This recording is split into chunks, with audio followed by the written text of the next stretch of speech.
കഴിഞ്ഞ വർഷം ജോർഡാനിൽ വെച്ച് അമേരിക്കൻ രഹസ്യാന്വേഷണ ഏജൻസി CIA ആണ് അബു ഖൈസിനെ പിടികൂടിയത്. 2013 ഫെബ്രുവരിയിൽ തുർക്കിയിലെ അങ്കാറയിൽ വെച്ച് CIA നൽകിയ വിവരപ്രകാരം തന്നെ അബു ഖൈസിനെ തുർക്കി അധികൃതർ അറസ്റ്റ് ചെയ്തിരുന്നു.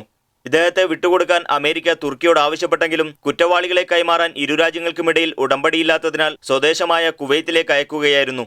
സ്വദേശത്തേക്കുള്ള യാത്രക്കിടെയാണ് ജോർഡാനിൽ വെച്ച് CIA ഇദ്ദേഹത്തെ വീണ്ടും പിടികൂടിയത്. തീപ്പൊരി പ്രസംഗങ്ങളിലൂടെ ട്രേഡ് സെന്റർ ചാവേറുകൾക്ക് പ്രചോദനം നൽകിയിരുന്നയാളാണ് അബു ഖൈസ് എന്ന് US assistant attorney Nicholas Levin കോടതിയിൽ പറഞ്ഞു.